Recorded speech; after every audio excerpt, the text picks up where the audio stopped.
Friends, திலகா கிச்சனில் இருந்து திலகா பேசுகிறேன். நம்ம இன்றைக்கி ஒரு டிஃபன் ஐட்டம் பண்ண போகிறோம். உருளைக்கிழங்கு வச்சுருக்கேன். உருளைக்கிழங்கு பச்சை பட்டாணி இது 8 மணி நேரம் ஊற வச்சுருக்கேன். நல்லா ஊறிடுச்சு. பச்சை பட்டாணியும் பூரியும் செய்யலாம். வாங்க பார்க்கலாம். அதுக்கு தேவையான பொருட்கள்: வெங்காயம் 4 கட் பண்ணி வச்சுருக்கேன், தக்காளி 3 வச்சுருக்கேன், பச்சை மிளகாய் 3 வச்சுருக்கேன், கருவேப்பிலை வச்சுருக்கேன்.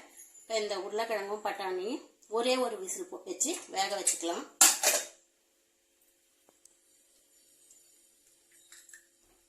உருளைக்கிழங்கு போட்டுக்கலாம். நல்லா உருளைக்கிழங்குல தூசு மணலாக இருக்கும் இல்லைங்களா, அதனால் அது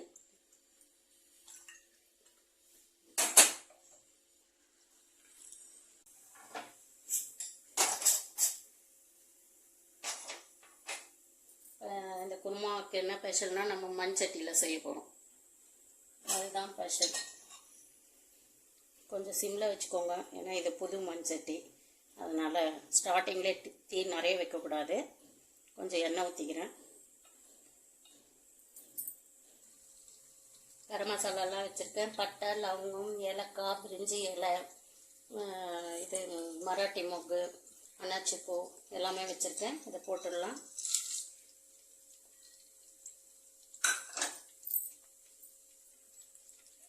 கொஞ்சமாக சோம்பு போட்டுக்கலாம். பொரியட்டும்.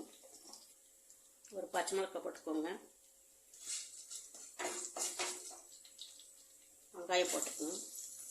வெங்காயம் கொஞ்சம் நிறைய போட்டுக்கிறேன், ஏன்னா இது உருளைக்கிழங்கு பட்டாணின்றதுனால திக்காகாது. நம்ம வெங்காயம் தக்காளி போட்டால் தான் திக்காகும். அதனால் 4 வெங்காயம் எடுத்துருக்கேன். ஒரு பச்சை மிளகாய். வெங்காயம் நல்லா வதங்கட்டும். கருவேப்பிலையும் போட்டுக்கலாம். வெங்காயம் வதங்கிறதுக்கு சால்ட் போட்டுக்கலாம்.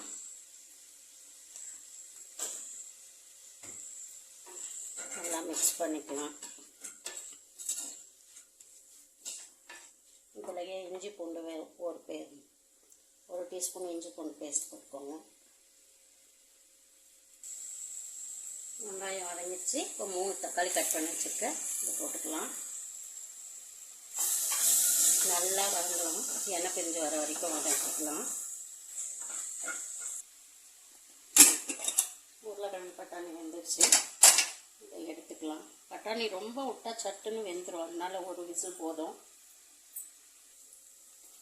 வெங்காயம் தக்காளி நல்லா வதங்கிடுச்சு.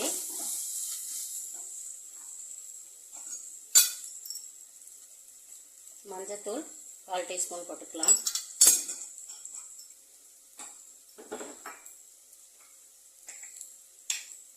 கரம் மசாலா 1/4 டீஸ்பூன் போட்டுக்கலாம்.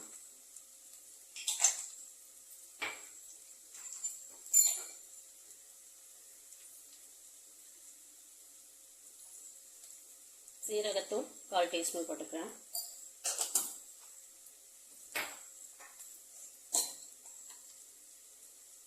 சோம்புத்தூள் 1/4 டீஸ்பூன்.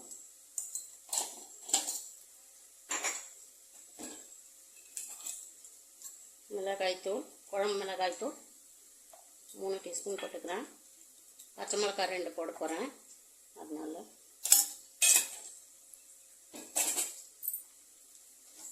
லைட்டாக மிக்ஸ் பண்ணிக்கோங்க.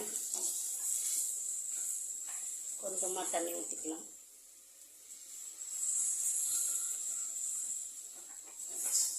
கடாயை அடி பிடிக்காமல் இருக்கணும்.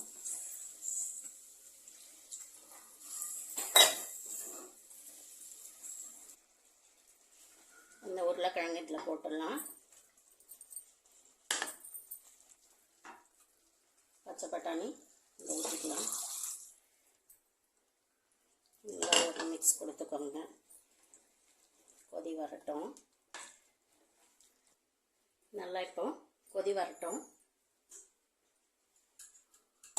சப்பாத்தி, பூரி எது வேணால் செஞ்சுக்கலாம். மாவு பெசரி வச்சுட்டேன். இது மூடி போட்டு வச்சிடலாம். கொதிக்கிட்டோம். தேங்காய் கொஞ்சமாக போட்டால் போதும். 1/2 டீஸ்பூன் சோம்பு போட்டுக்கலாம். அதில்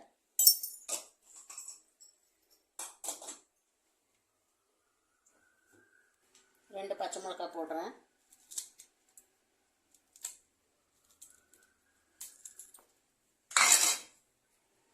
கொஞ்சமாக கொத்தமல்லி இதை போட்டு அரைச்சி எடுத்துகிட்டு வந்துடலாம். தலை புள்ளன்னு கொதிக்குது இல்லைங்க, தக தக தக தக தக அப்படின்னு நல்லா கொதிக்குது. அப்படியே பார்க்கும்போதே பேச முடியல, வாய் அடைச்சி போறல. அந்த காலத்தோட இதுவே நம்ம யூஸ் பண்ணல, லேட்டாக புரிஞ்சுக்கிறோம் 40 வயசுக்கு மேலே. இதெல்லாம் இவ்வளோ இந்த தேங்காய், பச்சை மிளகாய், கொத்தமல்லி, சோம்பு போட்டு அரைச்சிருக்கேன். இவ்வளோத்தையும் போட போகிறது இல்லை, கொஞ்சமாக போட்டுட்டு நாளைக்கு சண்டே இல்லையா, நாளைக்கு ஸ்பெஷலாக அதுவும் செய்வோம். காலையில் அரைக்கணும், அந்த சோம்பேறித்தனத்துக்கு மொத்தமாக அரைச்சி வச்சுட்டேன். இதை வந்து அப்படியே மீதியை வந்து ஃப்ரீசரில் எடுத்து வச்சிட்டோம்னா நாளைக்கு சிக்கன் மட்டன் கிரேவி அதெல்லாம் செய்யும்போது அப்படியே யூஸ் பண்ணிப்பேன். இப்போ தேவையான அளவு போட்டுக்கலாம். இதுக்கு கொஞ்சமாக இருந்தால் போதும்.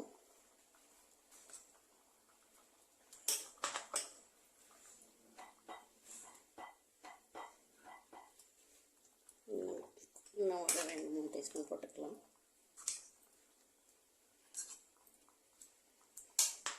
கொஞ்சம் திக்காகட்டும்.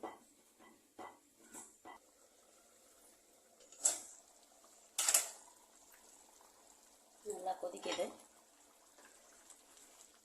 திக்காயிடுச்சு. கொஞ்ச நேரம் ஆஃப் பண்ணால் இன்னும் கொஞ்சம் திக்காயிடும். இந்த அளவு வேணும்னா வச்சுக்கலாம். இன்னும் கொஞ்சம் திக்கானாலும் கொஞ்சம் ஆஃப் பண்ணோன்னா மஞ்சட்டி இல்லைங்களா, ஆஃப் பண்ணோன்னா இன்னும் கொஞ்சம் கட்டியாகிடும். கொஞ்சம் கொத்தமல்லி போட்டுக்கலாம். இதை வந்து இட்லி, தோசை, பூரி, சப்பாத்தி சாப்பிடவே நல்லாயிருக்கும். சாப்பாட்டுக்கு நல்லா இருக்காது. இதை ஆஃப் பண்ணிக்கலாம். உருளைக்கிழங்கு பட்டாணி குருமா ரெடி ஆகிடுச்சு.